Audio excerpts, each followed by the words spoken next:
విద్యను ఉచితంగా అందించాల్సినటువంటి ప్రభుత్వాలు ఆ ఉచితాన్ని అమలు చేసే విధంగా అధికారులు, విద్యాశాఖ అధికారులు మీరు అమలు చేయక వ్యాపారానికి మీరు ప్రోత్సహిస్తూ మీ వాటా ఎంత అని మేము అడుగుతున్నాం.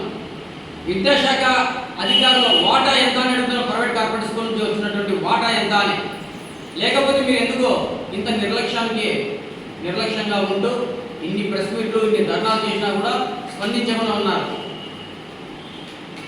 మీరు రిటైర్డ్ అయ్యేలోపు లైఫ్ సెటిల్మెంట్ అవుతుందా? మరి విజిలెన్స్ అధికారులు కూడా మేము అడుగుతున్నాం. సార్ మీరందరూ ఏం చేస్తున్నారు? ఎంఆర్పీ రేట్లు లేకుండా మీదేనే కేసులు రాస్తున్నటువంటి ప్రభుత్వం చిరు వ్యాపారుల మీద మీ ప్రతాపం చూపిస్తున్నారే, మరి ప్రైవేట్ కార్పొరేట్ మీద ఎందుకు మీ ప్రతాపం చూపించడం లేదని అడుగుతున్నా. అంటే మధ్యతరగతి వాళ్ళ మీద మీ ప్రతాపం. కనుక ప్రతి డిపార్ట్మెంట్ కూడా ప్రతి స్కూల్ తనిఖీ చేయాలి, వాళ్ళు చేస్తున్నటువంటి వ్యాపారానికి అరికట్టాలి, ప్రజలకు మంచి చేసే విధంగా ఈ ప్రభుత్వం వెళ్తుందని కూడా మేము ఆశిస్తున్నాం.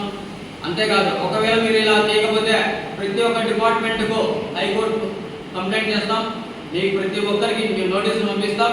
అప్పుడైనా దాడులు చేస్తారా లేకపోతే ట్రాన్స్ఫర్ చేస్తాం వెళ్ళిపోతారా అని కూడా అడుగుతున్నాం. మీరు ఇలాగే ఉంటే, విద్యా చట్టాన్ని మీరు అమలు చేయకపోతే కలెక్టరేట్ల దగ్గర మేము ధర్నాలు దిగుతాం. అందరిలాగా వెనక్కిపోయే రకం కాదు సార్, బాగా గుర్తుపెట్టుకోండి.